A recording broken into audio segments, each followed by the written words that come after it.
three organisations that I think are doing a great job with loyalty. Two are very traditional and one is a little bit different, and I'll start with the different one. Apple, I think, is doing an incredible job of delivering a great loyalty offering to their consumer, not because they've got a great program. In fact, they have no loyalty program whatsoever. What makes Apple unique is that they have created or crafted loyalty into their system, into the way they work, into their product design. So you can almost argue they're a company that has loyalty by design as opposed to a specific activity. The second organisation I think that's worth mentioning would be someone like Best Buy, who is a very traditional loyalty company, a very traditional loyalty program, and that it rewards customers for transactions.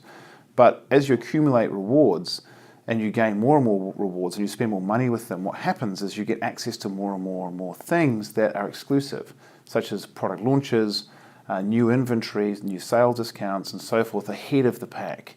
And the more you spend, the further up the list you get. And so you get involved at a very, very early stage. And I think that's hugely powerful. And from a loyalty perspective, that creates a huge opportunity, because for Best Buy, it's actually not about the currency, it's about the information. And I think that makes it a fantastic program.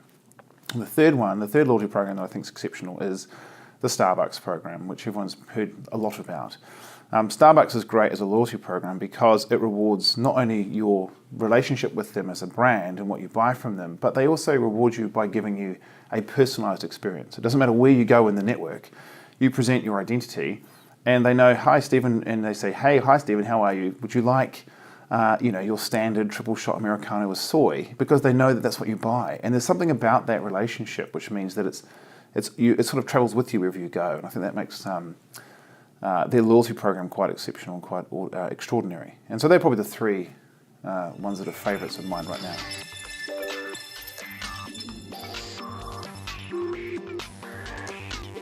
I think the top three trends that are affecting loyalty in the customer experience landscape are, one is wearable technology.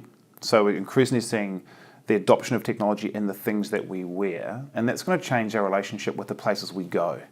So if you think about just some things like exercise, right? And therefore how that relates to, say, health insurance and our ability to link those two ecosystems together simply by being able to share data. And you might say, what's that got to do with loyalty? You say, well, because you're loyal to yourself in an exercise program. And that creates certain kinds of benefits that are shared, not just with the company that provides you with the technology to learn about your behavior as a fitness person or as someone who wants to look after themselves, but also enables to share that data with your insurance company, who may be actually able to give you discounts and a cheaper program and actually maybe be able to offer you advice. So I think that's one trend that we're going to see more and more of, and I don't think we've even scratched the surface as to what that's going to mean to loyalty. The second trend, I think, obviously is mobility. Mobile is having a huge impact on customer experience all over the world, and I think it's not just about the device. I think it's about how that device can be used at a point of presence. So when you enter your supermarket or your retailer or your pharmacy, or you go to your petrol station, that proximity or information sharing that happens around your mobile device is hyper personal to you, so it's identified to you, but enables the environment around you to change to present things to you that are highly relevant. And I think that second change or second sort of technological evolution around the kind of experience landscape is going to change the relationship between brands, companies, and consumers forever.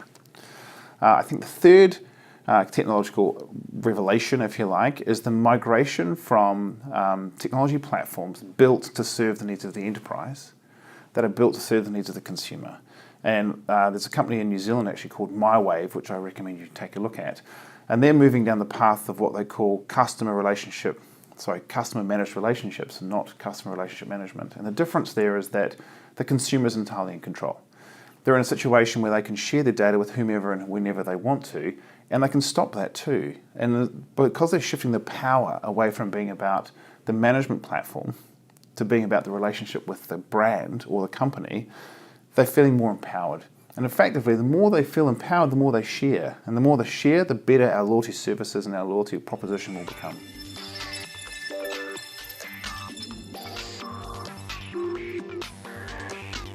In a data-driven world, there are three considerations that marketers have to be aware of and take into their daily thinking as they plan to take advantage of this new kind of data universe that we're entering.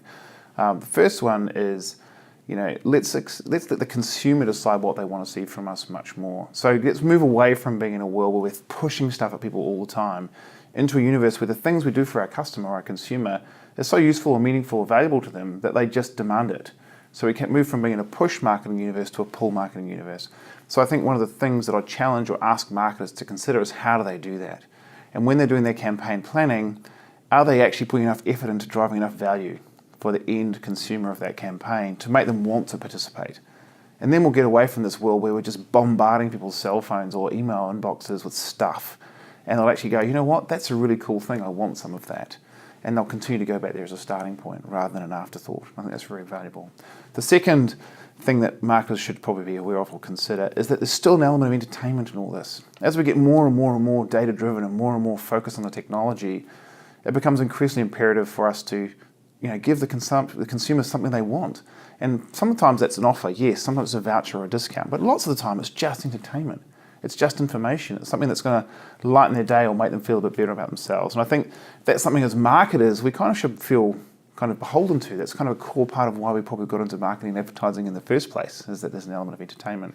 And the third area where marketers need to be very mindful of, I think, is going to be around what we call data-driven myopia, or the narrowing down of content based upon people's behavior.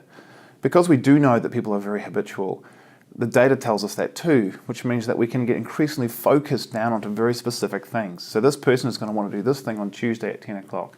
And the challenge with that is that it gets a bit boring.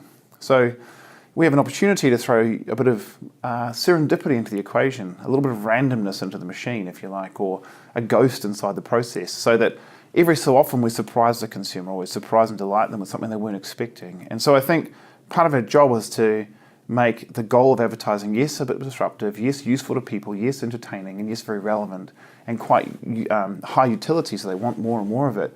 But at the same time, let's not be afraid to be a little bit surprising. Let's include a little bit of, serendipitous moments in people's day.